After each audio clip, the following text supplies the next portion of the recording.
हम लोग यहोशू की किताब के आखिरी हिस्सों में ओके एंड अगले 5-10 मिनट में हम यहोशू की किताब क्लोज करेंगे। बट क्लोज करने से पहले मैं जस्ट रिकैप करना चाहता हूँ कि मे बी इस क्लास के छात्र मुझे कुछ रिवीजन में मदद कर सकते हैं कि हमने यहोशू की किताब में क्या क्या देखा। कुछ प्रिंसिपल्स, कुछ इंसिडेंट्स यदि आपको याद आते हैं इस क्लास में तो आप बता सकते हैं।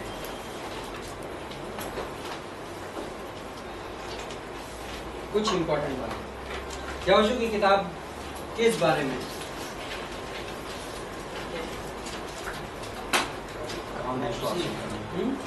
कनान देश में ये लोग प्रवेश कर रहे हैं, राइट? ओके, एनी और कोई प्रिंसिपल? Jericho capturing. ओके, जेरिको को कैप्चर किया इन्होंने, यरीहो देश को। और जेरिको की खासियत क्या थी? Strong hold. जेरिको हमारी लाइफ में स्ट्रॉन्ग होल्ड को, पाप के किलों को दर्शाता है। वो किले जो आमतौर पे टूटते नहीं बट आसानी से, लेकिन परमेश्वर का फिनिश्ड वर्क, परमेश्वर का पूरा किया गया काम विश्वास के द्वारा जब हम ग्रहण करते हैं तो वो किले टूट जाते हैं, राइट? Any other principal? यर्दन को क्रॉस करना, गिलगाल में रिफ्रेश होना। गिलगाल में रिफ्रेश होना। यर्दन किस चीज का परिचय है? क्रूज का परिचय है। यीशु मसीह का क्रूज जब हमारी जिंदगी में आता है, हम उस क्रूज को अपनाते हैं और फिर क्रूज के जब हम उस पार जाते हैं तो क्या आता है? गिलगाल आता है। गिलगाल किस चीज का परिचायक है? रेस्टिंग प्लेस, जो प्रभु यीशु मसीह का पुनरुत्थान है, राइट? हमारी जिंदगी में प्रभु यीशु मसीह के क्रूज की एक जगह है और हमारी जिंदगी में प्रभु यीशु मसीह के पुनरुत्थान की एक जगह है। और वो पुनरुत्थान की जगह क्रूज के द्वारा आती है और पुनरुत्थान की जगह पे क्या है? रिफ्रेशिंग है, नया बनाया जाना, राइट? और कोई प्रिंसिपल और कोई इंसिडेंट और कोई चीज आपने सीखी यहोशू की किताब में? जोशुआ की strategy which was offensive, right? यहोशू की युद्ध की 3 स्ट्रेटजीज थी, राइट? यहोशू की युद्ध शैली के 3 इंपॉर्टेंट पहलू। पहला वो क्या था? ऑफेंसिव था, आक्रमण करता था। सेकेंड, बांटो और राज्य करो, बड़ा वाइज था। तीसरी चीज, हाँ एक्चुअली 4 चीजें थी। दुश्मन को वापस अपनी जगह पे जाने नहीं देता, राइट? दुश्मन को रिकैप्चर नहीं करने देता। चौथी चीज, सरप्राइज एलिमेंट होता था हमेशा। दुश्मन, हाँ, गुरिल्ला वॉरफेयर, दुश्मन को चकित कर देता था, right? Important strategy over the book of Joshua. और कोई चीज? केलेब का रिमेंबर करना कि परमेश्वर ने उसे क्या वादा किया था, राइट? कालेब ने ये याद रखा। कितने सालों तक याद रखा कालेब ने? 45 साल, राइट? 45 साल। और कालेब की उस याददाश्त के पीछे एक इम्पॉर्टेंट चीज थी। कालेब का विश्वास किस चीज पर आधारित था? परमेश्वर के वचन पर आधारित था। कालेब ने ऑलमोस्ट एक बाइबल वर्स कोट कर दी। कालेब ने कहा, उस दिन परमेश्वर ने मेरे बारे में यह कहा था। कालेब प्रिसाइज था। कालेब को अपनी बाइबल जनरली नहीं पता थी। कालेब को प्रिसाइजली पता था कि उस पर्टिकुलर डे में परमेश्वर ने मेरी जिंदगी में क्या वादा दिया था और उस वादे को उस मोमेंट में कालेब क्लेम कर रहा। इनफैक्ट कालेब को इवन टाइमिंग का एहसास भी था। कालेब ने 45 साल मुंह नहीं खोला, राइट? लेकिन राइट मोमेंट में कालेब बोलता है, यहोशू मेरा उस प्रॉमिस को क्लेम करने का टाइम आ गया। एंड कालेब बड़ा प्रिसाइज था। क्यों? कालेब की टाइमिंग की खास बात पता है क्या थी? उस दिन यहोशू यहूदा के ट्राइब को जमीन का हिस्सा बांटने वाला है और कालेब यहूदा के ट्राइब का लीडर था। तो कालेब ने कहा, ये मेरा राइटफुल टाइमिंग है, राइट? गॉड का टाइमिंग है मेरे लिए कि अब मैं अपना उत्तराधिकार, अपनी जमीन ग्रहण करूं। ओके, एनी और कोई और प्रिंसिपल? इस किताब में और एक इंपॉर्टेंट घटना क्या हुई? इन लोगों ने कनान देश के कई शहरों पर विजय हासिल की और उसके बाद क्या हुआ? उसके बाद यहोशू ने क्या किया? इंपॉर्टेंट, पिछले 8-10 अध्यायों में हमने क्या पढ़ा? बंटवारा, जमीन का बंटवारा। ओके, इंपॉर्टेंट घटना है। यहोशू की किताब में 2 इंपॉर्टेंट चीजें हुई हैं। पहली जमीन पर विजय और दूसरा जमीन का बंटवारा, राइट? बंटवारा हो गया। अब हम 23वें और 24वें अध्याय में यहोशू के लाइफ के लास्ट मोमेंट्स देखते हैं, यहोशू की जिंदगी के आखिरी क्षण। और 23वें अध्याय में यहोशू ने पहले क्या किया, सारे अगुओं को बुलाया, सारे लीडर्स को बुलाया, और इसको हम टिपिकली बेनेडिक्शन बोलते हैं, आखिरी शब्द, फिनिशिंग एग्जॉर्टेशन। आखिर में मैं आपको कुछ बताना चाहता हूँ। और 23वें अध्याय की क्या खासियत है, किसी को याद है मैंने क्या बताया था लास्ट क्लास में? 23वें अध्याय में एक पैटर्न है, वो 24वें में, 23वें में एक पैटर्न है, एक खास पैटर्न। एक्चुअली 24वें में, 24वें अध्याय में एक खास पैटर्न है, और वो क्या है कि पहली 15 पंक्तियों में 24वें अध्याय में सारी इजराइल की मंडली को बुला के यहोशू बातें कर रहा है, और वो क्या था, उस पर हम आएंगे, वो है इंपॉर्टेंट वर्स है। पहली 15 पंक्तियों में मैं शब्द, मैंने, परमेश्वर बोल रहा है, और परमेश्वर बोल रहा है मैंने तुम्हारी जिंदगी में ये किया, मैंने तुम्हारी जिंदगी में, बड़ा रिपीटेटिव है, 13 बार परमेश्वर बोलता है कि मैंने देखो तुम्हें कैसे बचाया, राइट। और उसके बाद सेकंड हाफ में उस चैप्टर के कितने बार, मैंने काउंटिंग किया था कहीं पर, लिखा था 13 बार करीब करीब ये शब्द है कि अपने प्रभु की सेवा करो। इंपॉर्टेंट प्रिंसिपल, पहले प्रभु की सेवा करना बाद में आता है, पहले क्या इंपॉर्टेंट है कि मैं ये जान लूं कि परमेश्वर ने मेरे लिए क्या किया, तब मैं रियल में परमेश्वर के लिए कुछ कर सकता हूँ, राइट। तो पहले सेवा नहीं आती, पहले यह आता है कि परमेश्वर ने मेरे लिए क्या, फिनिश्ड वर्क इसको बोलते हैं।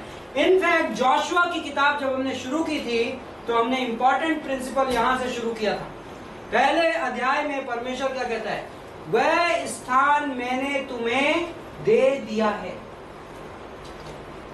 क्या बोला था हमने उसको, प्रोफेटिक परफेक्ट। ये व्याकरण का काल है, प्रोफेटिक परफेक्ट, भविष्यवाणी का भूतकाल, भविष्यवाणी का पूर्ण काल। उसका मतलब क्या था कि परमेश्वर की नजर में परमेश्वर के वादे, जिस वक्त परमेश्वर वादे देता है उस वक्त ऑलरेडी पूरे हो जाते हैं। अभी घटना पूरी भी नहीं हुई है, लेकिन परमेश्वर जब भविष्य की घटनाओं के बारे में पूर्ण काल में बातें करने लगता है तो परमेश्वर एक बात कह रहा है कि मेरे वादे ऐसे हैं कि मानो वो ऑलरेडी पूरे हो गए। और विश्वासी अपनी जिंदगी की लड़ाइयां कहां से चालू करता है, विजय के स्थान से चालू करता है। वो इंपॉर्टेंट प्रिंसिपल है। हम परमेश्वर की सेवकाई इस बात का एहसास करके करते हैं कि परमेश्वर ने पहले मेरे लिए कुछ किया है, इसलिए मैं परमेश्वर के लिए कुछ कर पाता हूँ, राइट। फिनिश्ड वर्क, हम इसको फिनिश्ड वर्क बोलते हैं। फिनिश्ड वर्क हमारी सेवा में बहुत इंपॉर्टेंट है। प्रभु यीशु मसीह ने सूली पर क्या कहा, यूहन्ना 19:30 में, पूरा हुआ, इट इज फिनिश्ड, राइट। और वो इट इज फिनिश्ड, वो पूरा हुआ, हमारे लिए बहुत इंपॉर्टेंट है। और वो प्रिंसिपल, विश्वासी परमेश्वर को खुश करने के लिए कुछ नहीं कर रहा है। यदि मैं सेवा करता हूं प्रभु की, तो मैं इसलिए नहीं कर रहा हूं कि मेरी सेवा से परमेश्वर खुश हो जाए या मेरे से इंप्रेस हो जाए। मैं परमेश्वर की सेवा इस वजह से कर रहा हूं कि मैं ये रिकॉग्नाइज कर रहा हूं कि परमेश्वर ने मेरे लिए इतना कुछ किया, इनफैक्ट सब कुछ किया है। मुझे परमेश्वर के पास लाने के लिए, मुझे परमेश्वर की संतान बनाने के लिए, मुझे स्वर्ग का नागरिक बनाने के लिए, मेरे पापों के साथ जो कुछ भी होना चाहिए था वो करने के लिए, जो कुछ भी जरूरत थी, प्रभु यीशु मसीह ने सूली पे उन 3 घंटों में पूरा कर दिया। और लास्ट में उसने जब ये कहना था पूरा हुआ, उसके पहले उसने कहा कि मुझे प्यास लगी है। और बाइबल बोलती है कि उसने उसके बाद सिरका पिया, राइट, जो पहले उसने मना किया था। और उस वक्त उसने पिया जिससे गला साफ हो जाए। और बाइबल बोलती है उसके बाद उसने जोर से चिल्लाया, एज इफ की एक घोषणा थी। किसके लिए? मैनकाइंड के लिए, इंसानी जाति के लिए। प्रभु यीशु मसीह ने सूली पर एक घोषणा की। आने वाली पीढ़ियों के लिए प्रभु यीशु मसीह ने सूली पर एक घोषणा की। शैतान के लिए और दुष्ट आत्माओं के लिए और स्वर्गदूतों के लिए प्रभु यीशु मसीह ने सूली पर से एक घोषणा की। एंड आई थिंक वो घोषणा बड़ी इटर्नल सी थी और उस घोषणा की बहुत बड़ी इंपॉर्टेंस है। इट इज फिनिश्ड, पूरा हुआ। परमेश्वर को खुश करने के लिए इंसान की ओर से जो कुछ भी करना चाहिए था वो पूरा हो गया। एंड आई थिंक विश्वासी जब इस फैक्ट को अपने हार्ट की गहराइयों में रिकॉग्नाइज करने लगता है तो रियल में सर्विस के लिए तैयार होता है।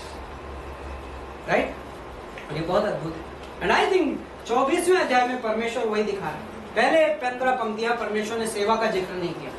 पहले 15 पंक्तियों में परमेश्वर ने उन्हें यह बताया कि मैंने तुम्हारे लिए क्या किया। राइट? और फिर बाद की पंक्तियों में ये एग्जॉर्टेशन है जो कि बड़ा वैलिड है, और जोशुआ एक एल्डर के तौर पे अपनी नेक्स्ट जनरेशन को बता रहा है, इसलिए प्रभु की सेवा करो। और उसकी जो की पंक्ति है जिसका आई थिंक आप लोग इंतजार कर रहे हो, जिसको रेफर किया, तो 14वीं पंक्ति में, इसलिए अब यहोवा का भय मानकर उसकी सेवा खराई और सच्चाई से करो, और जिन देवताओं की सेवा तुम्हारे पुरखा महानद के उस पार और मिस्र में करते थे उन्हें दूर करके यहोवा की सेवा करो। और यदि यहोवा की सेवा करनी तुम्हें बुरी लगे तो आज चुन लो कि तुम किसकी सेवा करोगे, चाहे उन देवताओं की जिनकी सेवा तुम्हारे पुरखे महानद के उस पार करते थे, और चाहे एमोरियों के देवताओं की सेवा करो जिनके देश में तुम रहते हो, परंतु मैं तो अपने घराने समेत यहोवा ही की सेवा नित करूंगा। राइट? यहां पर एक की वर्ड है, तुम आज ये चुन लो। चॉइसेस, चुनाव विश्वासी की जिंदगी में बड़ी इंपॉर्टेंट चीज होती है। राइट? चुनाव हमें एक न्यूट्रल जगह से हटा के, चुनाव हमें मजबूर करता है कि हम या तो इस पार जाए या उस पार जाए। एंड आई थिंक जोशुआ इन्हें उस चीज का रिमाइंडर दे रहा है, यदि हम क्रिश्चियन हैं तो हमें इस जिंदगी में और इस दुनिया में कुछ चॉइसेस करनी पड़ेंगी, और वो चॉइसेस हमें किसी चीज के साइड में खड़ा कर देंगी और किसी चीज के विरोध में खड़ा कर देंगी। और जोशुआ बोल रहा है तुम आज चुन लो तुम किस तरफ रहोगे। और वो चॉइस, न्यूट्रलिटी की, क्रिश्चियन की जिंदगी में न्यूट्रलिटी की कोई जगह नहीं है। क्रिश्चियन कितना भी न्यूट्रल होना चाहिए, और हम आई थिंक जजेस की बुक में हम एंटर करेंगे, बहुत बढ़िया कनेक्शन है जोशुआ के एंड का और न्यायों की किताब का के पहले अध्याय का, बहुत बढ़िया कनेक्शन है। और वो हम न्यायों की किताब में जब घुसेंगे तो हम उस कनेक्शन को देखेंगे और इस सब्जेक्ट में के बारे में और बात करेंगे। मत्ती के 6:24 में प्रभु यीशु ने कहा कि कोई भी व्यक्ति 2 मालिकों की सेवा नहीं कर सकता। राइट? यदि तुम मेरे दास हो तो किसी और के दास नहीं हो सकते, और यदि तुम किसी और के दास हो तो मेरे दास नहीं हो सकते। राइट? चुन लो निर्णय, न्यूट्रल नहीं हो सकते आप। राइट? ओके, 16वीं पंक्ति में तब लोगों ने उत्तर दिया, यहोवा को त्याग कर दूसरे देवताओं की सेवा करनी हमसे दूर रहे, क्योंकि हमारा परमेश्वर यहोवा वही है जो हमको और हमारे पुरखाओं को दासत्व के घर अर्थात मिस्र के देश से निकाल ले आया, और हमारे देखते देखते बड़े बड़े अचरज कर्म किए, और जिस मार्ग पर और जितनी जातियों के मत से हम चले आते थे उनमें हमारी रक्षा की। ओके,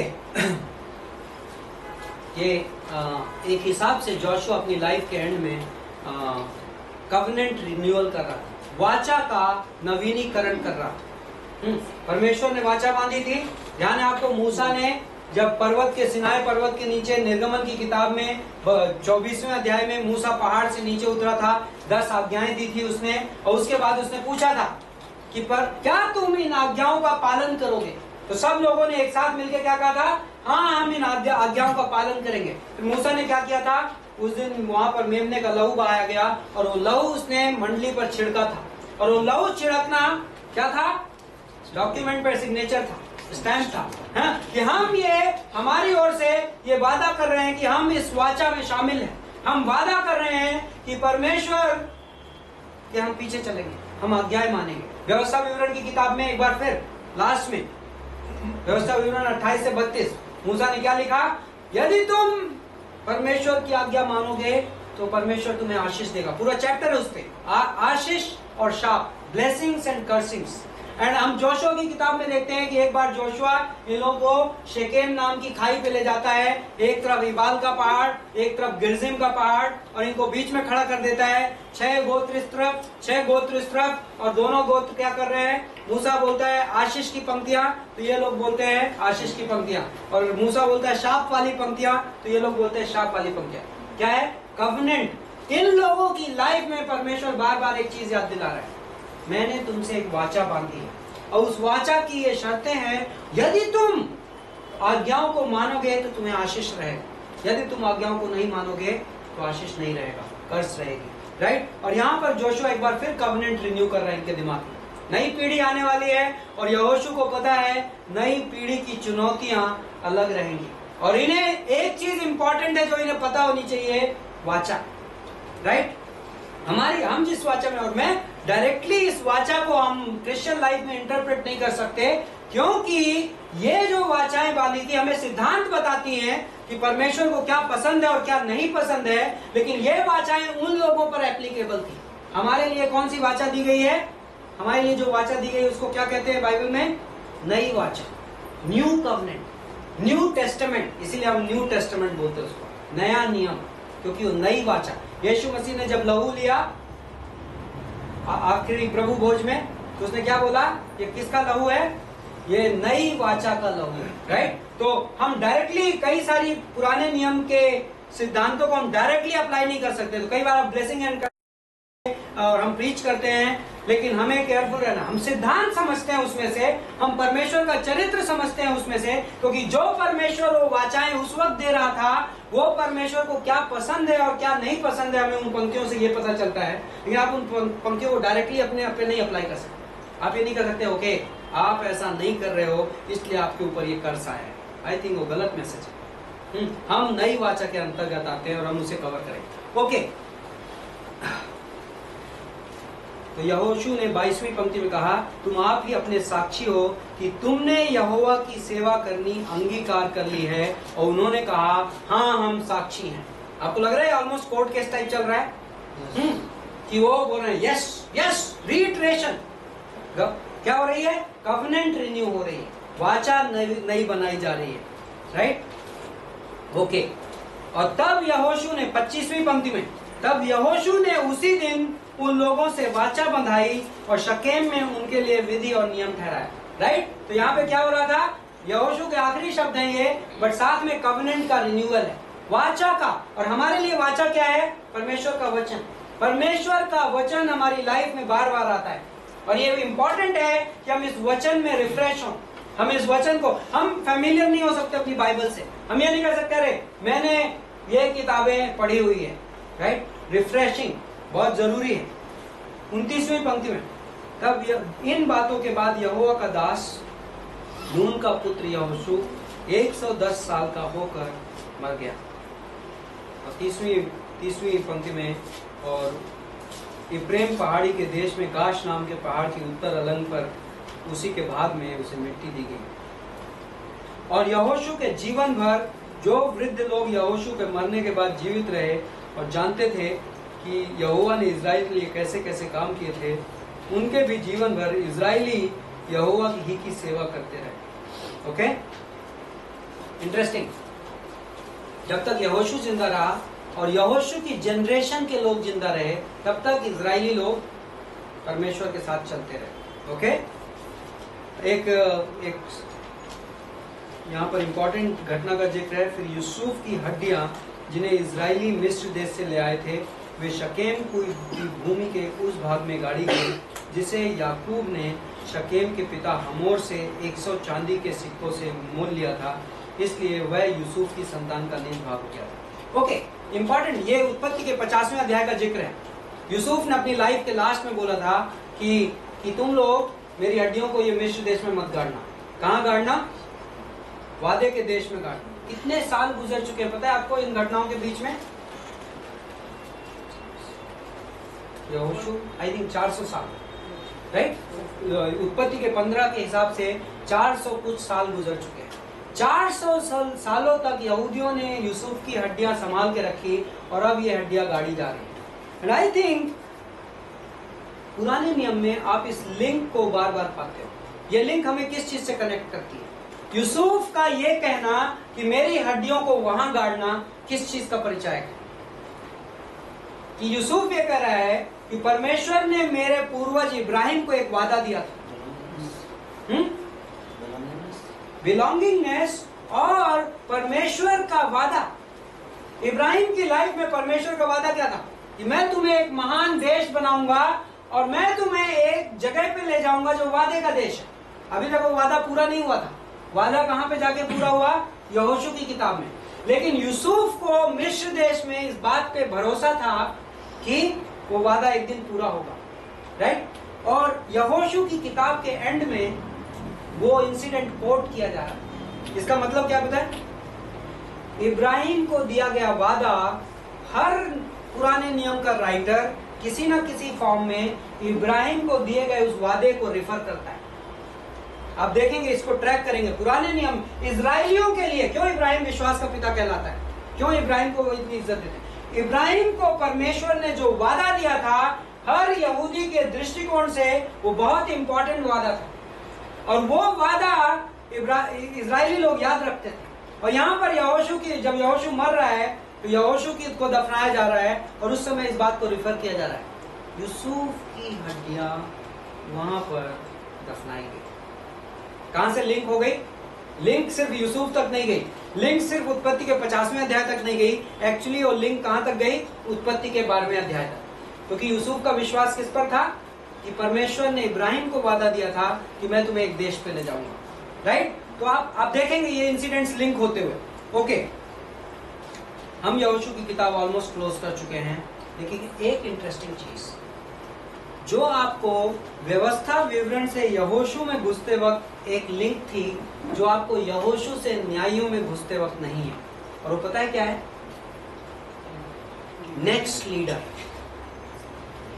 जब आप मूसा की लाइफ एंड हुई तो नेक्स्ट लीडर रेडी था, लेकिन जब यहोशू की लाइफ एंड हुई तो नेक्स्ट लीडर रेडी नहीं था। आई थिंक लीडरशिप का इंपॉर्टेंट प्रिंसिपल, यदि आप प्रभु के लिए कुछ भी कर रहे हो, प्रभु क्या कहता है? दूसरा तिमुथी का 2 अध्याय, पौलुस तिमुथी को लिखता है, तिमुथी, जो बातें मैंने तुझे सिखाई है वो बातें तुम उन विश्वास योग्य लोगों को सौंपो जो दूसरों को सिखा सके। 4 जनरेशन, एक पंक्ति में 4 जनरेशन कवर होती है। पौलुस तिमुथी को बोल रहा है, तिमुथी को बोलता है तुम वो बातें किसी को सौंपो जो किसी और को सिखा सके, राइट? एक पंक्ति में 4 जनरेशन। प्रभु का काम कैसे आगे बढ़ता है? जब लोग किसी को शिष्य बनाते हैं, जब लोग किसी को डिसाइपल करते हैं। और ये इंपॉर्टेंट है, यदि आप प्रभु के लिए कुछ भी कर रहे हो और आप कोई भी मे बी कोई मिनिस्ट्री लीड कर रहे हो, या आप कोई चर्च पास्टरिंग कर रहे हो, या आप कोई चर्च प्लांट कर रहे हो, या आप कुछ मिशंस कर रहे हो, ये एक इंपॉर्टेंट रिस्पॉन्सिबिलिटी है कि हम किसी की लाइफ में इन्वेस्ट कर सकें, किसी की लाइफ में हमने जो सीखा है वो हम उसमें डाल सकें। और ये इंपॉर्टेंट है और इसको हमें नेग्लेक्ट नहीं करना है, क्योंकि बहुत बार कई मिनिस्ट्रीज किसी इंडिविजुअल के कैरिस्मेटिक होने की वजह से ब्लूम करती है, लेकिन जब वो इंडिविजुअल खत्म होता है तो मिनिस्ट्री खत्म हो जाती है। एंड वो एक बहुत ही मे बी वो मैन अनॉइंटेड होगा, लेकिन वो प्रभु की योजना उस हिसाब की नहीं। प्रभु चाहता है कि काम चालू रहे। प्रभु का काम किसी एक व्यक्ति पर निर्भर नहीं होना चाहिए, प्रभु का काम बढ़ता जाना चाहिए। बहुत अद्भुत उदाहरण है जॉन वेस्ली। जॉन वेस्ली के बारे में एक बात कही जाती है, जॉन वेस्ली लोगों को शिष्य बनाता था। जॉन वेस्ली ने जितने पास्टर्स एंड लीडर्स रेस किए, और इसलिए आज भी आप जाते हैं तो आप जगह जगह मेथोडिस्ट चर्च पाते हैं, जगह जगह। इतना फैला की था उसकी मिनिस्ट्री का कि जॉन वेस्ली लोगों को डिसाइपल करता था, और डिसाइपलशिप इंपॉर्टेंट है।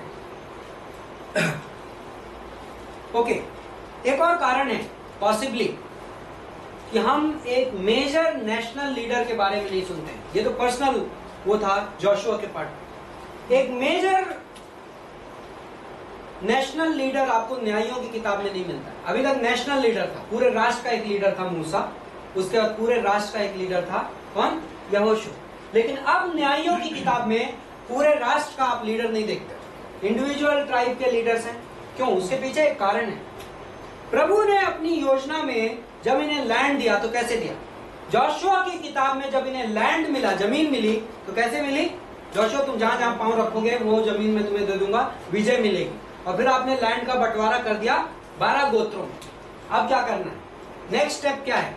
इन 12 गोत्रों को जो जमीन इन्हें दी गई है उस पर कब्जा करना है, और उस कब्जा करने के प्रोसेस में भी इन्हें कुछ लड़ाइयां लड़नी है और इन्हें प्रभु की मदद से विजय हासिल करनी है। लेकिन इस बार लड़ाई लड़ने की जिम्मेदारी किसकी है? इंडिविजुअल ट्राइब्स की।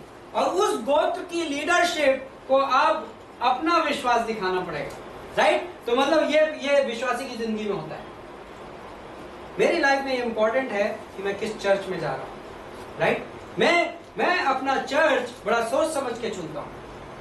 और मेरे चर्च की लीडरशिप की जो फेथ है वो मेरी लाइफ को अफेक्ट करेगी किसी ना किसी फॉर्म में, क्योंकि वो क्या प्रीच करते हैं, वो क्या सिखाते हैं, उनका बाइबल की कुछ चीजों के बारे में क्या कन्विक्शन है, वो अफेक्ट करेगी, वो मेरी विक्ट्रीज को अफेक्ट करेगी। लेकिन उसके बाद मैं अपनी लाइफ की इंडिविजुअली ओनरशिप लेता हूं, राइट? तो कॉर्पोरेट लीडरशिप है और उसके बाद मेरी लाइफ की पर्सनल रिस्पॉन्सिबिलिटी है। एंड आई थिंक ये यहाँ पे क्लियरली होता है। प्रभु कहता ओके जोशुआ, तुम्हारी रिस्पॉन्सिबिलिटी है कि एज अ कॉन्ग्रीगेशन कॉर्पोरेट विजय जो हासिल करना है यहोशू की किताब में आपने हासिल की। और अब न्यायियों की किताब में इंडिविजुअल ट्राइब्स को अपने अपने हिस्से में कब्जा करना है और अपनी अपनी आत्मिक विजय की जिम्मेदारी लेनी, राइट? अद्भुत कनेक्शन। अब हम न्यायियों की किताब में चलते हैं। ओके, यहोशू की किताब का जो थीम था वो क्या था? विश्वास के द्वारा विजय, राइट? विजय हासिल की और वो विजय उन्हें कैसे आई? विश्वास के द्वारा, राइट? न्यायियों की किताब का जो विषय है बड़ा अनफॉर्चुनेट है, और वो क्या है कि समझौते के द्वारा हार, फेलियर थ्रू कॉम्प्रोमाइज। अब आप प्रभु के लोगों की हार देखेंगे, ओके? न्यायियों का लेखक कौन है? किताब में कहीं पे भी लिखा नहीं गया इसका लेखक कौन है, लेकिन बहुत सारे स्कॉलर्स ये मानते हैं कि शमूएल, जो आप न्यायियों के बाद आप पहला शमूएल दूसरा शमूएल की किताब देखते हो, शमूएल इसका लेखक है। ये किताब ट्रांजिशन किताब है। अभी तक इजराइल का नेशनल लीडर था, ओके? आने वाली किताबों में प्रभु इन्हें एक राजा देगा। शमूएल की किताब में कौन राजा रहेगा? Saul, okay? लेकिन इस बीच में एक ट्रांजिशन है जिसमें ना नेशनल लीडरशिप है ना कि किंग है। इसके बीच में ये करीब 300 साल का पीरियड है इजराइल के इतिहास में जब जजेस, न्यायी लोग लीडरशिप करेंगे। इनको जजेस क्यों कहा जाता था? ये एक्चुअली ऑफिशियली एक पोजीशन थी और ये इस टाइम पे नहीं चालू हुई, मूसा के टाइम से ये पोजीशन चालू हो गई थी। इजराइल में ऑर्गेनाइजेशन था, प्रभु बहुत अद्भुत ऑर्गेनाइजेशन के थ्रू इनको लीड करता था। इनका लीडर था, तो लीडर के अंडर में क्या थे? याजक थे। याजकों के अलावा प्रॉफिट्स भी थे। प्रॉफिटिक मिनिस्ट्री अभी बहुत ज्यादा एक्टिव नहीं थी। आगे जाके आप शमूएल के टाइम से आप नबियों को देखेंगे, बड़े एक्टिव होकर देखेंगे इजराइल की हिस्ट्री में। लेकिन याजक होते थे और लेवी होते थे, ये पोस्ट आपने पढ़ी है अभी तक। इवन न्यायी भी होते थे। आपको ध्यान है मूसा ने जब 70 लोगों को नियुक्त किया तो वहां पर यह भी लिखा गया था उसने न्यायियों को भी नियुक्त किया। मतलब क्यों नियुक्त किया उसने? ये कहा गया था कि मूसा के पास जब भी कुछ झगड़ा होता था तो लोग मूसा के पास लेके आ जाते थे, और इतनी बड़ी मंडली में मूसा सबका हिसाब करेगा और सबका जजमेंट करेगा तो मूसा थक जाएगा। तो मूसा ने क्या नियुक्त किए थे उस समय? न्यायी, जजेस, ट्राइबल जजेस। और ये जो पोजीशन थी उस समय तक बड़ी लो प्रोफाइल पोजीशन थी। अभी तक आप इस पोजीशन के बारे में ज्यादा नहीं सुनते, लेकिन सडनली जजेस की बुक में इस पोजीशन के लोग अपने अपने ट्राइब को लीड करने लगते हैं, ओके? नाउ जजेस की कहानी में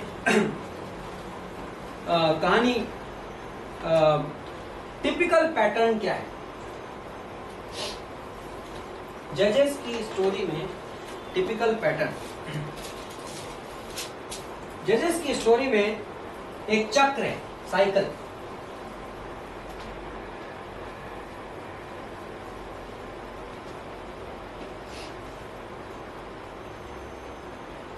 पाप, sin, गुलामी,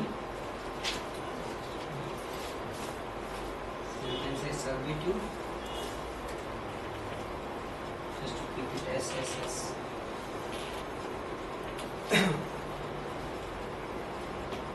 प्रार्थना, सप्लीकेशन, सप्लीकेशन में एक भी होता है, दो भी होते हैं।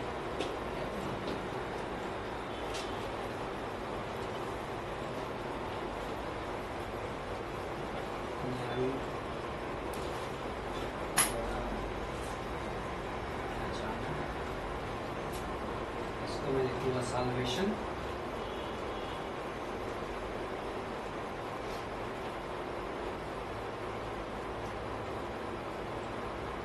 विश्राम, साइलेंस,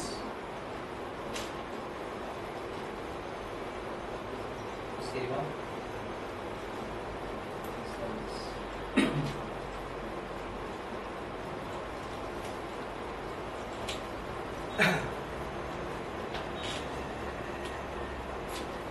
न्यायों की किताब में आप करीब 300 साल का जिक्र देखते हैं, करीब 300 साल का वर्ड है।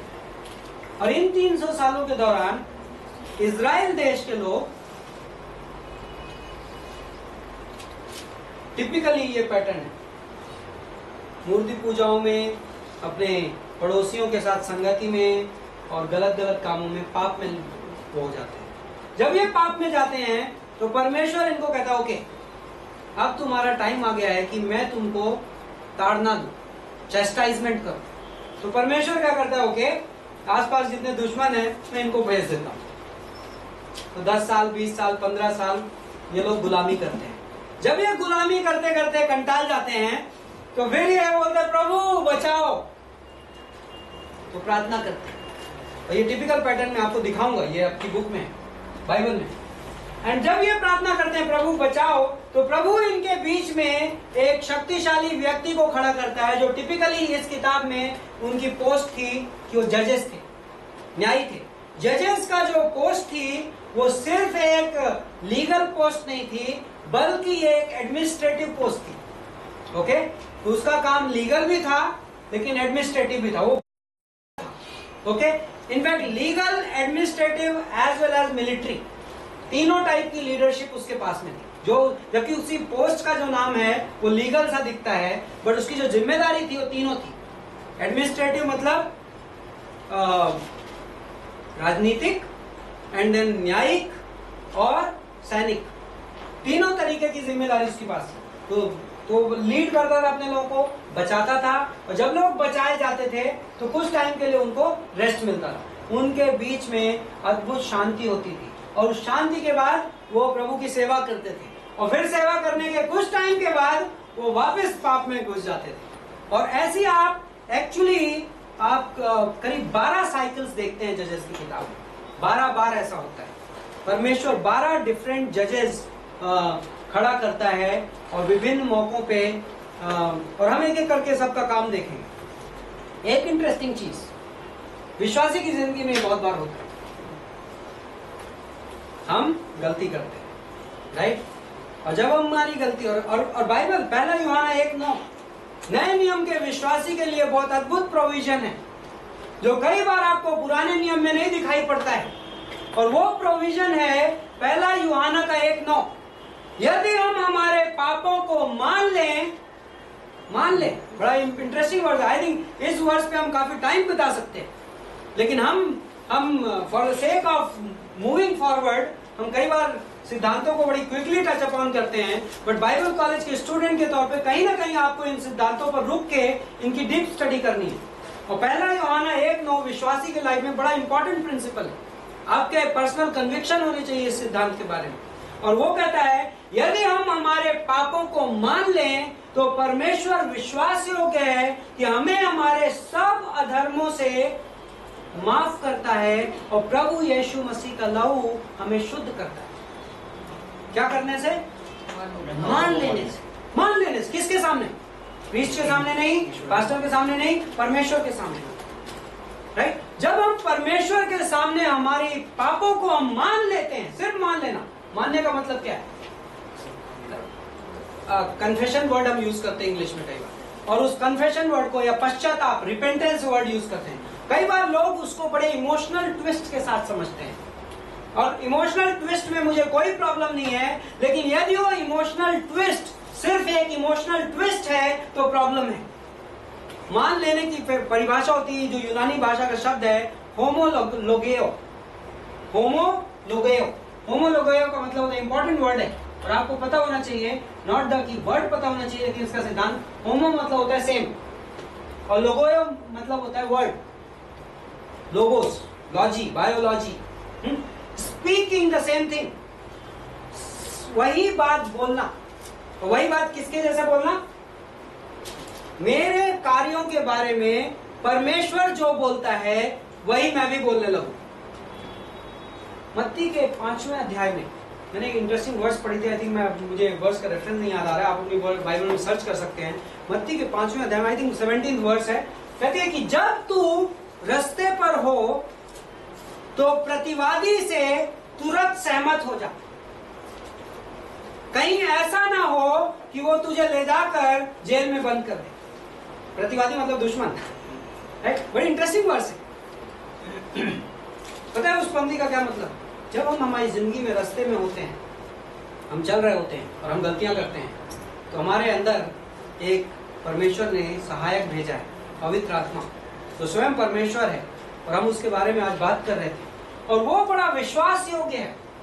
वो हमारी जिंदगी में अंधेरे कोनों में सडनली ट्यूबलाइट जला देता है, राइट? और यूहन्ना का पहला अध्याय बोलता है कि अंधकार को रोशनी पसंद नहीं। अंधकार का रोशनी के बारे में दो ही रिस्पॉन्स होते हैं, या तो अंधकार एक्सपोज हो जाता है या अंधकार अवॉइड करता है रोशनी। जब यीशु मसीह इस दुनिया में आया उसमें रोशनी थी, और बोलता है अंधकार को रोशनी पसंद नहीं आई, राइट? और उन्होंने रिजेक्ट कर दिया उसको। तो जब पवित्र आत्मा हमें याद दिलाता है तो हमारे पास दो पॉसिबल रिस्पॉन्सेज होते हैं। मैं चल रहा हूं, मैं कुछ गलती करता हूं और पवित्र आत्मा मुझे याद दिलाता है वो गलत था, रेड फ्लैग, लाल झंडी। मैं इंसान हूं और मैं कई तरीके से उसको रिस्पॉन्ड कर सकता हूं। कुछ रिस्पॉन्सेस मैं तर्क वितर्क करता हूं, मैं बहाने मार सकता हूं। मैंने ऐसा इसलिए किया क्योंकि उसने मेरे साथ ऐसा किया। परमेश्वर के सामने वो नहीं चलता, क्योंकि तर्क करने से आप क्या कर रहे हो पता है? आप होमोलोगिया नहीं कर रहे। पवित्र आत्मा आपको इसलिए नहीं याद दिला रहा है कि आप उससे आर्ग्यूमेंट करो। पवित्र आत्मा इसलिए आपको नहीं याद दिला रहा है कि आप अपनी चीजों को जस्टिफाई करो। कारण बताओ।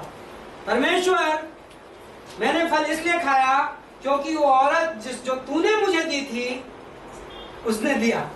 वाह, ये कन्फेशन नहीं है। कई बार लोग सोचते हैं पश्चाताप का मतलब होता है यदि मैंने खूब सारे आंसू बहा दिए तो पश्चाताप हो गया। मैं बाइबल में आपको एग्जाम्पल आफ्टर एग्जाम्पल बता सकता हूँ उन लोगों के जिन्होंने आंसू बहाए और उनकी जिंदगी नहीं बदली। आपको ध्यान है? कुछ लोग, शाऊल राजा ने आंसू बहाए दाऊद के सामने, दाऊद तूने मेरी जिंदगी बख्श दी। 2 चैप्टर के बाद फिर शाऊल तलवार लेके दाऊद के पीछे, राइट? और किसने आंसू बहाए थे?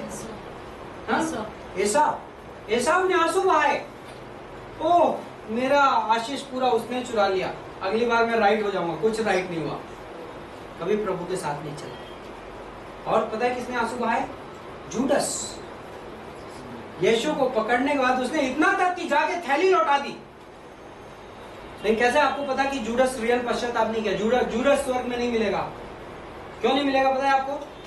कोई कहेगा अरे उसने तो थैली भी लौटा दी, कितना बड़ा रिपेंटेंस था। नहीं, वो रिपेंटेंस नहीं था, क्योंकि यदि उसने रिपेंट कर लिया होता तो जाके आत्महत्या नहीं करता, राइट? गिल्ट हमारे अंदर, यदि आपके अंदर किसी चीज के लिए गिल्ट बची हुई है तो आप ये मान लीजिए कि आपने होमोलेगुइया नहीं किया है, क्योंकि पवित्र आत्मा मुझे मेरे गिल्ट याद नहीं दिलाता। जब मैं पवित्र आत्मा के सामने अपने पापों का इकरार कर लेता हूं तो पवित्र आत्मा के चैप्टर में वो बुक क्लोज हो जाती है। इब्रानियों का 13:8 कि मैं तुम्हारे पापों को याद भी नहीं रखूंगा। राइट? तो परमेश्वर मेरे पापों को भुला देता है। ओके। तो जो मैं प्रतिवादी वाली पंक्ति बोल रहा था वो ऐसी है, जब मैं रास्ते में जा रहा होता हूँ, मैं अपनी जिंदगी जी रहा होता हूँ, मेरी जिंदगी में कुछ प्रॉब्लम्स होती है और प्रतिवादी पवित्र आत्मा मुझे याद दिलाता है और बाइबल बोलता है कि तू क्या कर, उसे सहमत हो जा, होमोलोगिया कर ले। तो वाह प्रभु, राइट, गलत किया मैंने, मैं पापी हूं।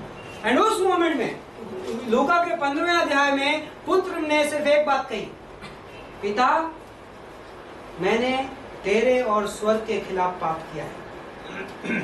और जब वो पिता के पास पहुंचा अपने प्रिपेयर्ड लेक्चर नोट्स के साथ कि मैं पिता को ये बोलूंगा, तो पिता ने उसका मुंह बंद कर दिया। क्यों? क्योंकि पिता के लिए इतना काफी था कि तुमने होमोलोगियो कर दिया, लॉन्ग लेक्चर की जरूरत नहीं। यदि तुम परमेश्वर से सहमत हो गए, परमेश्वर मेरी लाइफ में इस चीज में प्रॉब्लम है, इस सहमत होते ही, ओके, एक और चीज मैं उस वर्ष के बारे में बता देता हूं। कई लोग ये सोचते हैं कि परमेश्वर हमें उन सिन से माफ कर देता है जिन सिन्स को हम कन्फेस कर लेते हैं, और जो बचे हुए रह गए ना, उसके लिए मुझे बार बार प्रेयर करते रहना पड़ेगा।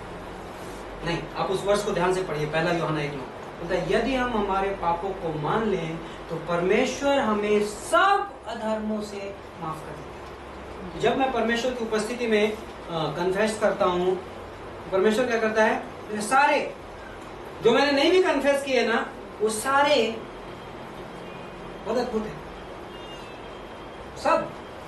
आप अपनी बाइबल में चेक करिएगा, ये मेरा ओपिनियन नहीं है, ये बाइबल की वर्ष है, पवित्र आत्मा ने लिखी, परमेश्वर सारे। तो एक बड़ी पावरफुल प्रोविजन है विश्वासी के हाथ में कि हम परमेश्वर के सामने जाते हैं और हमारे सारे पाप माफ हो जाते हैं।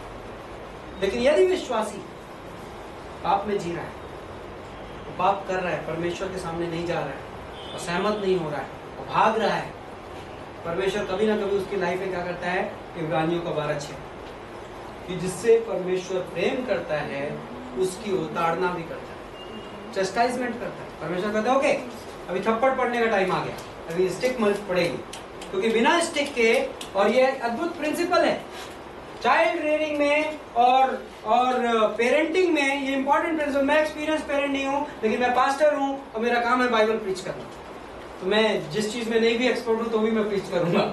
और ये सिद्धांत है, सिद्धांत ये है कि यदि हम हमारे बच्चों से प्रेम करते हैं तो लाइफ में टाइम होते हैं जब हमें उन्हें चेस्टाइज करना पड़ता है, और चेस्टाइजमेंट प्रेम का एविडेंस है। इसलिए इब्रानी 12:6 कहता है, इब्रानी 12:6 कहता है कि जिससे पिता प्रेम करता है उसको ताड़ना देता है। तो वाह, यदि मेरी लाइफ में मैं कुछ एरियाज में नहीं टर्न करूंगा तो प्रभु कहेगा ओके, चढ़ाक।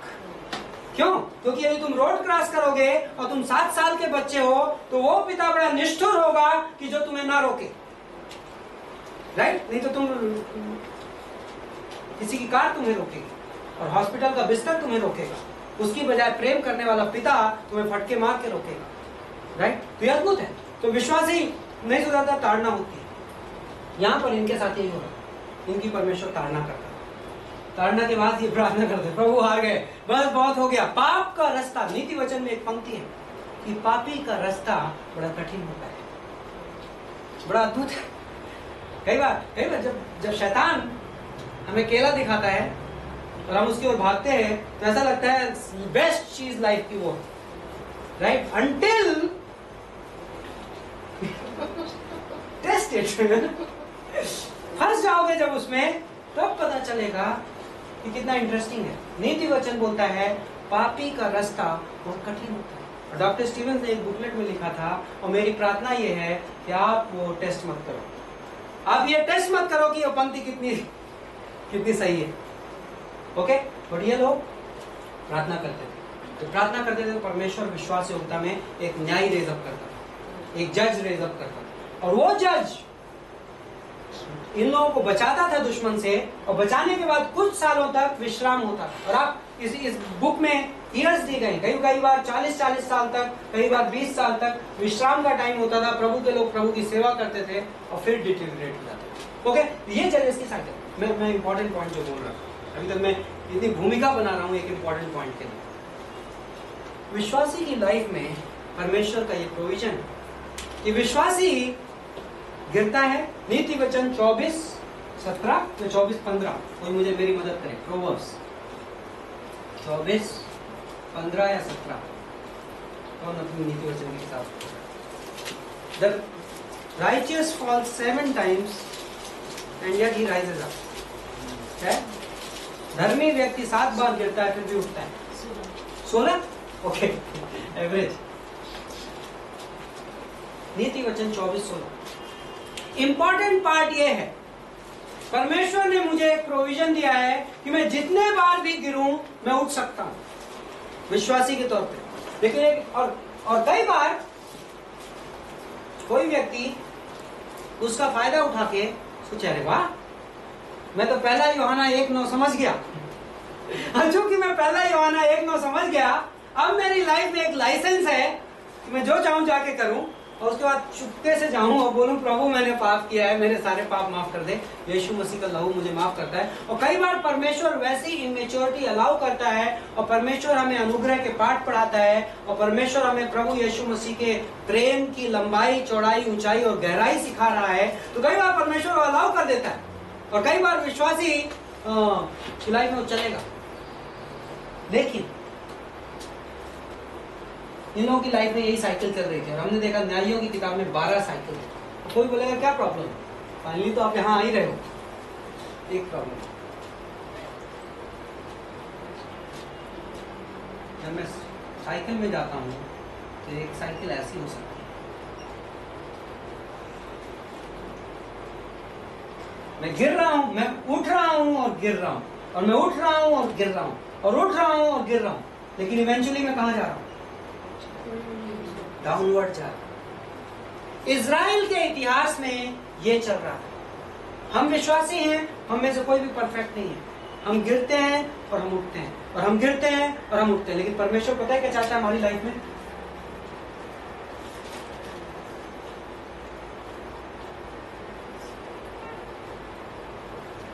यूहन्ना के 21वें अध्याय में पतरस निराश, पतरस ने गलती की थी। यहां तक बाइबल बोलती पतरस ने स्वेयर किया था जीसस के लिए, राइट? सिर्फ डिनाई नहीं किया था। आई थिंक वो ज्यादा डीपर था, ज्यादा बड़ा ऑफेंस था। उसने स्वेयर किया था। हमारा हिंदी में बोलता है स्वेयर करने का मतलब गाली देना। I don't know exact total क्या मीनिंग है, मुझे नहीं समझना, लेकिन पतरस का जो डिग्री ऑफ पेन है और डिग्री ऑफ डिस्करेजमेंट है, उसको मैं देख के मुझे लगता है कि सिंपल सी चीज नहीं थी कि यीशु को सब रोमियो ने पकड़ रखा है, तो मैंने कहा भाई मैं उसका दोस्त नहीं हूं। आई थिंक उसका जो जुर्म था उससे ज्यादा बड़ा था, और पतरस का इमोशन से वो बताता है यूहन्ना के 21 में।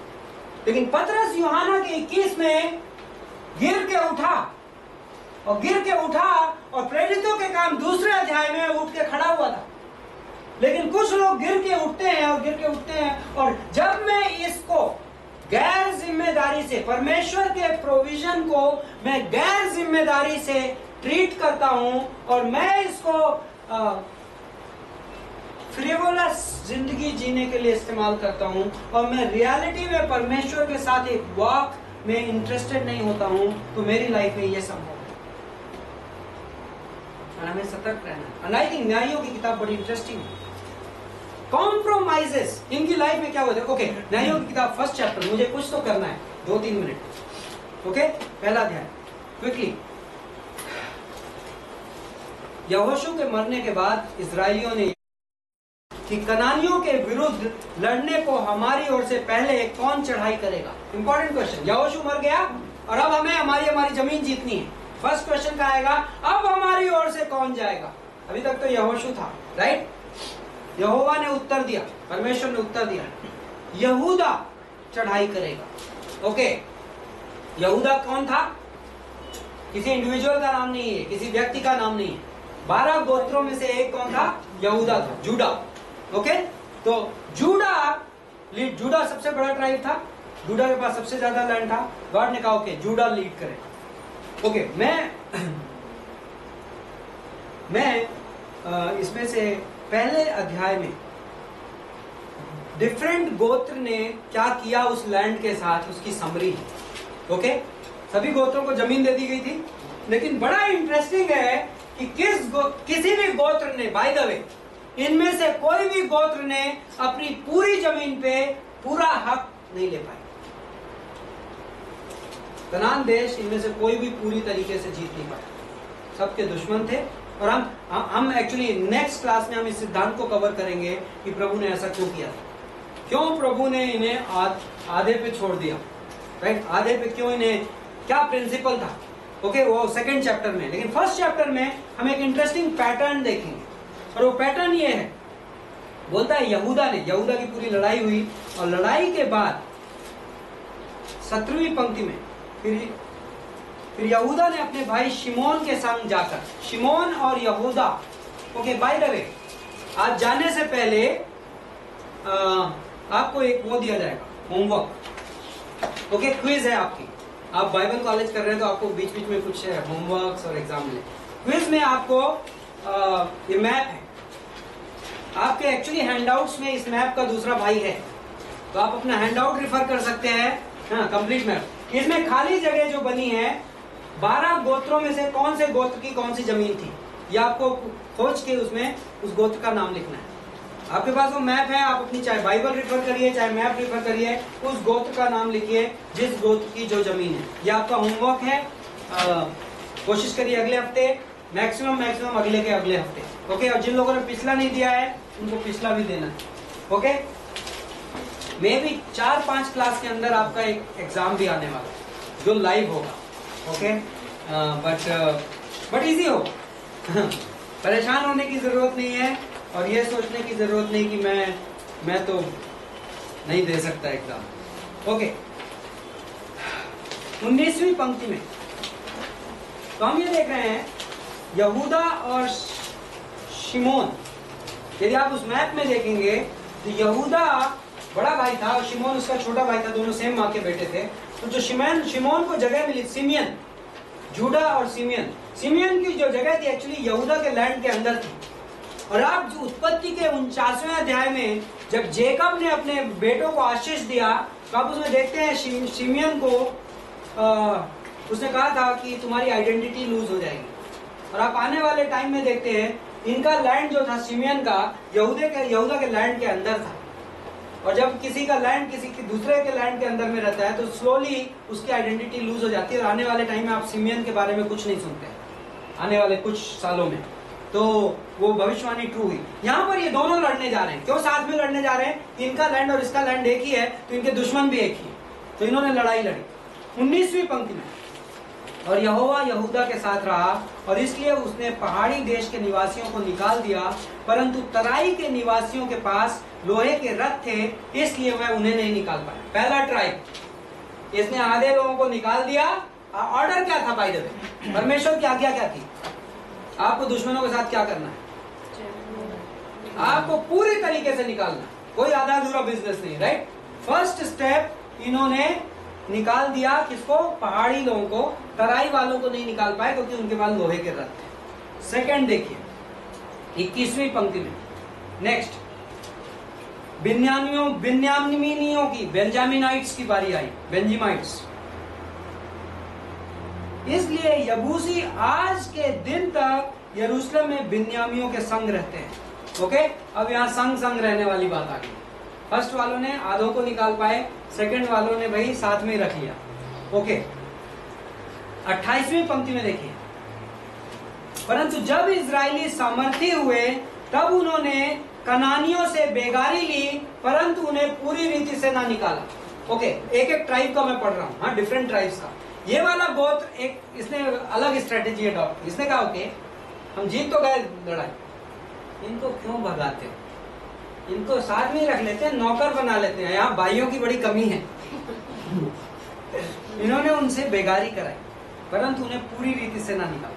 29वीं वाली देखिए। इसलिए कनानी, एप्रैम के ट्राइब की बात है, इसलिए कनानी गेजेर में उनके बीच में बसे। कौन किसके बीच में बसा? कनानी लोग इनके बीच में बसे। नेक्स्ट स्टेप देखिए, 32वीं पंक्ति में आशेर के ट्राइब का जिक्र है। आशेरी लोग देश के निवासी कनानियों के बीच में बस गए क्योंकि उन्होंने उनको ना निकाला। अब स्टेप देख रहे हैं, पहले कनानी इनके बीच में रहे, अब नेक्स्ट वाला ट्राइब में बोलता है ये कनानियों के बीच में रहे। दोनों में फर्क समझ रहे हैं आप? नेक्स्ट देखिए, 34वीं पंक्ति में दैन के ट्राइब का जिक्र है। और एमोरियों ने दानियों को पहाड़ी देश से भगा दिया और तराई में आने भी नहीं दिया। ओके, अब प्रोग्रेशन देख रहे हैं। पहला ट्राइब, इसने आधों को निकाल पाया, आधों को नहीं निकाल पाया। सेकंड ट्राइब बोलता है इन्होंने जीत तो हासिल कर ली लेकिन निकाला नहीं, उनसे काम करा रहे। तीसरा ट्राइब के बारे में बोलता है ये इनके बीच में वो भी रह रहे थे, दुश्मन भी। नेक्स्ट ट्राइब के बारे में बोलता है ये दुश्मन के बीच में रह रहे थे। नेक्स्ट ट्राइब के बारे में बोलता है दुश्मन ने इनको निकाल दिया। आई थिंक ये प्रोग्रेशन बहुत इंटरेस्टिंग है और इस प्रोग्रेशन में एक लेसन है, और लेसन ये है कि कॉम्प्रोमाइज, जब क्रिश्चियन कॉम्प्रोमाइज करता है, समझौता, ये दुनिया के पास एक मैसेज है हमारे लिए, और क्या पता है? न्यूट्रल हो जाओ। यहोशू ने कहा था आज तुम चुन लो, दिस साइड और दैट साइड, आप मिडिल में नहीं रह सकते। यदि आप क्रिश्चियन हो तो इस दुनिया में आप मिडिल में नहीं रह सकते, क्योंकि जिसको आप टॉलरेट करोगे एक दिन आप उसके वश में हो जाओगे। पाप, परमेश्वर ने पाप हमें टॉलरेट करने के लिए नहीं दिया है। कई सारे लोग पाप के साथ एक्सपेरिमेंट करते हैं। पता है ये चीज मेरे बस में है, मैं कुछ दिन मजे करूंगा और बाद में इसको छोड़ दूंगा। सतर्क रहिए, जिसको आप बर्दाश्त करेंगे, कुछ दिन आप बेगारी कराएंगे, बाद में वो आपसे बेगारी कराएंगे। अभी आप ये सोच रहे हो कि मैं इनको यूज कर रहा हूं, बाद में ये आपको यूज करेंगे। दूसरा कुरिन्थियों के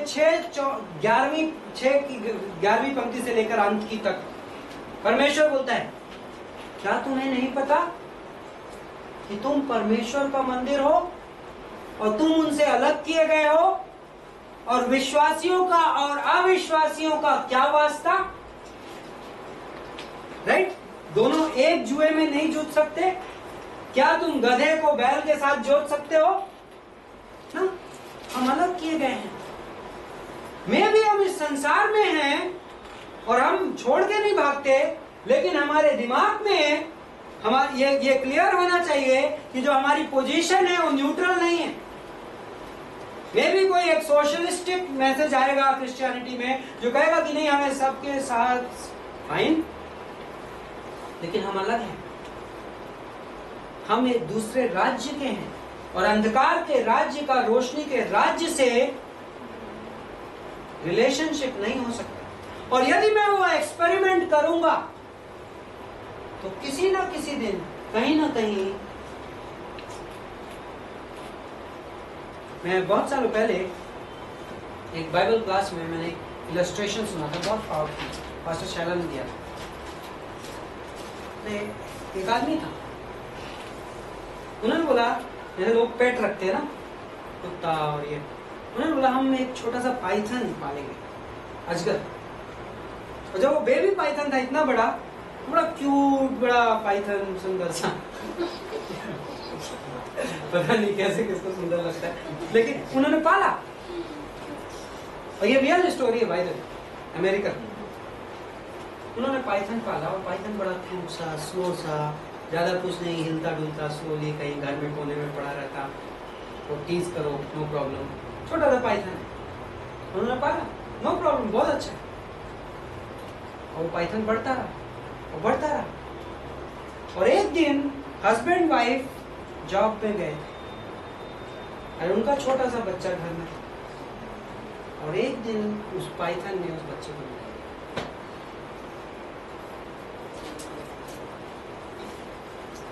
बार विश्वासी सिन के साथ वैसे गेम खेल सकता है, लेकिन जब तक वो पाप बच्चे वाली कंडीशन में है तो कई बार वो प्यारा सा लगता है और लगता है मेरे कंट्रोल में है, मैं इसको संभाल लूंगा।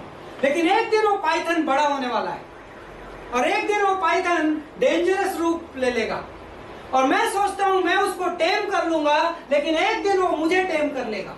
Whatever we will tolerate will one day control us.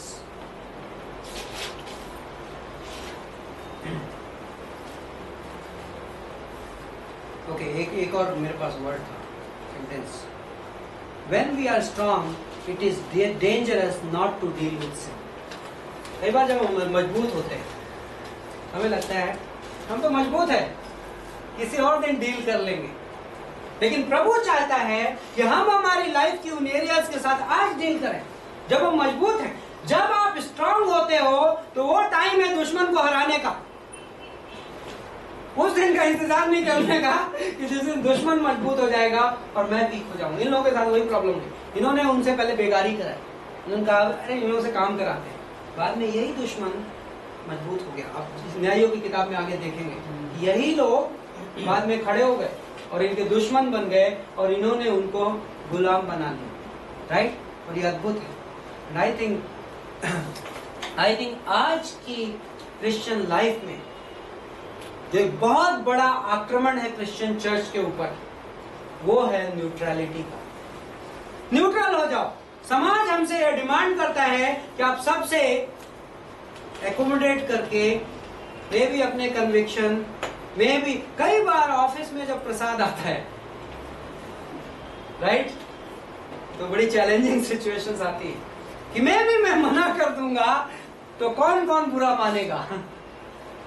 And हम उसको डिस्कस कर सकते हैं और जरूरी नहीं कि हम एक ही लाइन ऑफ बोले, लेकिन इशू यहाँ पे है कि न्यूट्रलिटी मुझे अट्रैक्ट कर सकती है, पॉपुलैरिटी मुझे अट्रैक्ट कर सकती है, पॉपुलैरिटी क्रिश्चियन चर्च को अट्रैक्ट कर सकती है, मेरे मैसेज को। टेलीविजन में बहुत सारे प्रीचर्स ऑलरेडी अपना मैसेज बदल चुके हैं। आज से 20 साल पहले जो प्रचार करते थे गॉस्पेल को जिस फॉर्म में, आज वो उस फॉर्म में गॉस्पेल प्रचार नहीं करते हैं। मैंने बड़े फेमस प्रीचर्स के बारे में सुना है कि जब उनसे इंटरव्यूज में एक क्वेश्चन पूछा गया कि आपको क्या लगता है जो लोग जीसस क्राइस्ट पे विश्वास नहीं करते क्या वो स्वर्ग नहीं जाएंगे, तो प्रीचर कहता है नो, मे भी जाएंगे। लेकिन मेरी बाइबल ये नहीं बोली। आई थिंक इंपॉर्टेंट है कॉम्प्रोमाइज। लास्ट चीज, प्रकाशित वाक्य की किताब में जीसस क्राइस्ट 2-3 टाइप के कलीसिया का जिक्र करता है। पहला कलीसिया प्रकाशित वाक्य का 2 अध्याय स्मुरना के बारे में बोलता है, तुम्हारी जिंदगी में, okay, revelation chapter 2 and 3, and Jesus Christ 7 type के चर्चेस को एड्रेस करता है। और एक्चुअली ये हिस्ट्री में ये 7 different periods of church history है यदि आप क्रोनोलॉजिकली देखें। पहला वाला जो चर्च है वो है एफिसस का चर्च। एफिसस का बड़ा प्यार करने वाला कलीसिया था, तेरा पहला प्रेम। ये कौन सा चर्च था? प्रेरितों के काम का कलीसिया, book of acts, apostolic church, बिल्कुल परफेक्ट चर्च, गुड चर्च, है ना। उसके बाद सेकंड चर्च आता है स्मुरना का चर्च। स्मुरना के चर्च के बारे में जीसस बोलता है कि 10 दिन तक तुम क्लेश सहोगे। सो नेक्स्ट जनरेशन जो चर्च आया उसको क्या सहना पड़ा? क्लेश सहना पड़ा। ट्रिबुलेशन 10 डेज, क्या? रोमन गवर्नमेंट, परसिक्यूशन, मारपीट, जलाया जाना, क्रूस पे चढ़ाया जाना, सब कुछ। शैतान ने कलीसिया को मारने के लिए, शैतान ने कलीसिया को नष्ट करने के लिए क्या टेक्निक अपनाई? इनको तड़पा दो, इनको सता दो, इनको सता के नष्ट कर दो। क्या हुआ? चर्च सताने से मरता नहीं, चर्च सताने से फैलता है। शैतान ने टैक्टिक बदली। थर्ड चर्च कौन सा था? पिरगुमन के बारे में बोलता है ओके, तेरी, जीसस कंप्लेन कर रहा है, तेरी प्रॉब्लम क्या है कि तू बिलाम की शिक्षा को मानता है। Okay, compromise. बेलम कौन था? बहुत सारे स्कॉलर्स मानते हैं कि बेलम एक्चुअली बिलीवर था और प्रीचर, गॉड का रेवलेशन था उसको, राइट। बट वो किसके लिए? उसने कॉम्प्रोमाइज कर लिया, राइट? उसने मोआब के राजा के साथ कहा ओके सांठगांठ कर लेते, थोड़ा प्रॉफिट भी बना लेते हैं, हमारे चर्च को पैसा चाहिए तो चलो जाके अनबिलीवर्स के पास भी थोड़ी फंड रेजिंग कर लेते हैं, राइट? और उसके लिए बहुत सारे हम इलस्ट्रेशंस यूज कर लेंगे बाद में जस्टिफाई करने के लिए। बिलाम की डॉक्ट्रिन, जीसस की कंप्लेंट क्या थी इस चर्च के बारे में? तुम्हें बिलाम की डॉक्ट्रिन के साथ तालमेल कर लिया। जब कलीसिया को परसिक्यूट करके शैतान क्रिश्चियनिटी को नहीं नष्ट कर पाया, तो आपको पता है शैतान ने क्या टेक्निक यूज की चर्च के हिस्ट्री में? उसने, कौन था नाम बोल रहा हूं मैं, रोमन जनरल कॉन्स्टेंटिन को बिलीवर बना दिया। कॉन्स्टेंटिन को बिलीवर बना दिया तो चर्च एंड और पॉलिटिक्स की मैरिज हो गई, एंड सडनली चर्च में क्या हुआ? Everything is allowed. उससे किसकी बर्थ हुई? Roman Catholic church. एंड कितने 1600 साल 1500 साल की हिस्ट्री है, एंड आप उस स्ट्रॉन्ग होल्ड को आज तक कम नहीं कर पाए। आज भी इंडिया में लोगों से आप पूछो कि क्रिश्चियन क्या होता है तो उनके दिमाग में रोमन कैथोलिक आता है, राइट? और इंटरेस्टिंग, शैतान यदि चर्च को सता के नहीं नष्ट कर पाया तो उसने कैसे चर्च को नष्ट किया? कॉम्प्रोमाइज करा के। और ये इंटरेस्टिंग है बिलीवर की लाइफ के लिए। हम प्रिंसिपल ये सीख रहे हैं कि कॉम्प्रोमाइज, प्रभु हमें सिखा रहा है, कॉम्प्रोमाइज, समझौता विश्वासी की हार का कारण बन सकता है, विश्वास विश्वासी की विजय का कारण। यहोशू की किताब में हमने ये सीखा कि विश्वास के द्वारा हम विजय ग्रहण करते हैं, लेकिन न्यायियों की किताब में हम ये देखते हैं कि समझौते के द्वारा विश्वासी परमेश्वर द्वारा दी गई विजय को होता है। नए नियम में हमारे पास वो खतरा नहीं है, हम हार गए तब भी हम स्वर्ग जाएंगे और ओवरऑल विजय हमारी है, लेकिन प्रभु ये चाहता है कि इस लाइफ में हम निर्णय लें। यहोशू ने कहा आज तुम चुन लो कि तुम किस तरफ, राइट? आमेन।